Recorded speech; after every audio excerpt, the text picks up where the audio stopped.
Now we're going to move on to our next item of business, which is consideration of Business Motion 23967 in the name of Graham Day on behalf of the Parliamentary Bureau, setting out a revision to this week's business and a suspension of standing orders. Could I call on Mr Day to move this motion? Move, Presiding Officer. Thank you very much, Minister. Now, I've had no indications in the chat function that any member wishes to speak against this motion. Therefore, the question is that motion number 23967 be agreed. And in this case, only indicate in the chat function if you disagree with the motion. Put an N up if you disagree with the motion. And again, no member is indicating they disagree with the motion. Therefore, the motion is agreed. We're going to move on now to topical questions. Our first topical question this afternoon is from Rona Mackay. Thank you, Presiding Officer. To ask the Scottish Government what support is available to anyone experiencing domestic abuse in light of reports of an increasing number of referrals by the NSPCC. Minister Christina McKelvey. Thank you very much. Presiding Officer, it's deeply concerning that referrals to services have increased during the pandemic.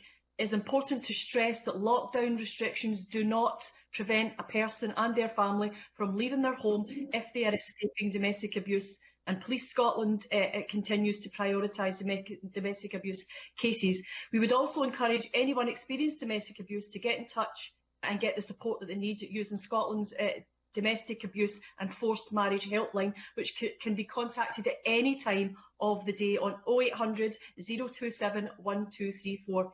Presiding Officer, we're working tirelessly to ensure frontline services continue to support adults and children experiencing domestic abuse and have provided more than £5.75 million in additional funding to services such as Scottish Women's Aid, Assist and Rape Crisis Scotland to ensure services can meet any increase in demand. And we've also worked very closely with the UK Government on a code word scheme in participating pharmacies offering help in the community too. Thank you. Rona Mackay. I thank the Minister for that answer. The charity warns referrals are likely to rise further under current lockdown restrictions and is urging people to speak out if they have any concerns about a child's safety or well-being. Can the Minister please outline again how people should raise the alarm if they're concerned someone may be experiencing domestic abuse? Minister. Yeah. I would also urge anyone who suspects a child may be at risk of harm to contact their local authority social work department or the police on 101 or on 999 if you think the child is in immediate danger. You do not need to be sure that a child or young person has been actually harmed. It's okay to report a suspicion, and that's an important point to make.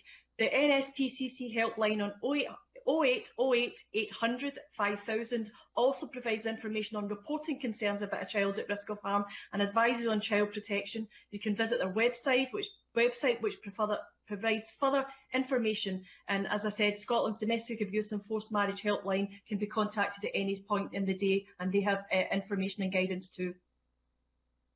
Rona Mackay. Thank you for that answer. Will the Minister take this opportunity to ensure that victims of domestic abuse are aware that the support services remain open so that people can access the help they need, and that lockdown restrictions will not prevent you from leaving home if you are escaping harm? Minister. Yeah, a priority for the Scottish Government during this pandemic has been to do exactly that, highlight the services via many avenues, social media, and also to ensure that services get to advertise what support they can give to, including Police Scotland. They are still there for anyone experiencing domestic abuse, and I would say please, get in touch if you need that help. Don't delay that help. Staying safe from COVID-19 does not prevent anyone from seeking support, including leaving your home. And we've published guidance to make that fact absolutely clear. And we would encourage anyone experiencing domestic abuse to seek that support using that helpline number, which is 0800 027 1234. We can't overemphasise that. I would ask members to ensure that they can share that number in as many media outlets and contacts that they have too. Thank you. We've got two supplementary questions on this. The first from Rhoda Grant.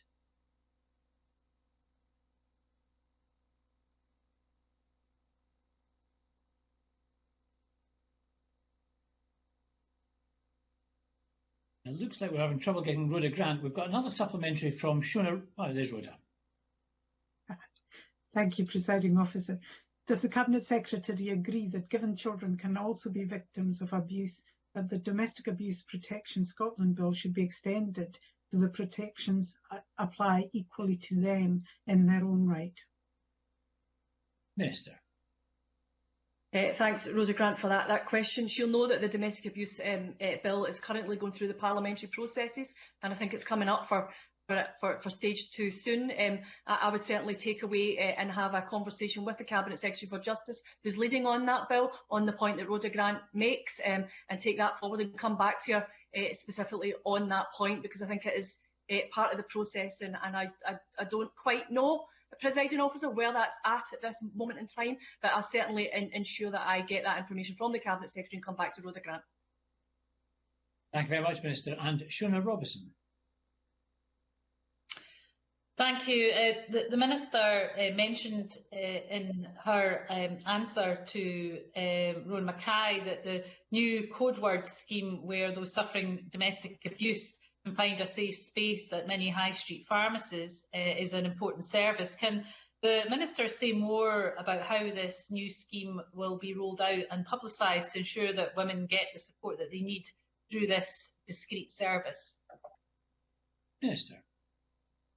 Thank you again, Presiding Officer. We were very pleased to support the implementation of Hestia's Safe Spaces scheme, which has been introduced in pharmacies in May last year, and we've worked with the UK Government on the development of the code word scheme for victims of domestic abuse to ensure that those experienced domestic abuse can be signposted to the correct support pathways in Scotland.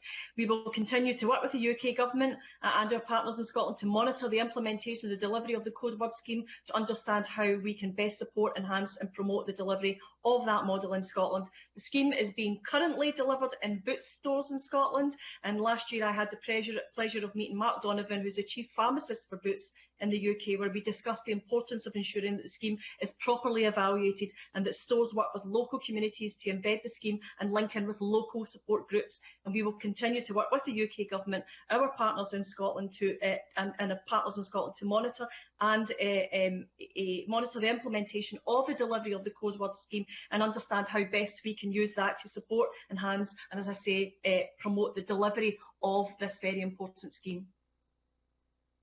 Thank you very much. We'll move on to our second topical, which is from Liam MacArthur.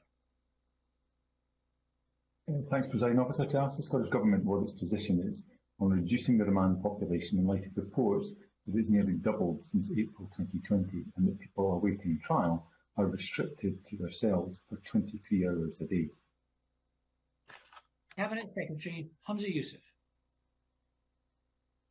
Decisions on bail, remand and sentence in individual cases are, of course, a matter for independent courts based on the circumstances before them.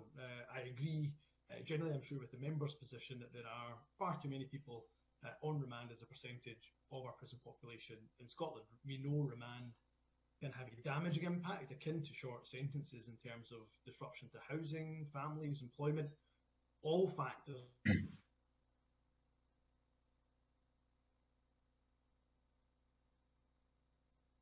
Seem to have had a bit of a loss there from the Cabinet Secretary.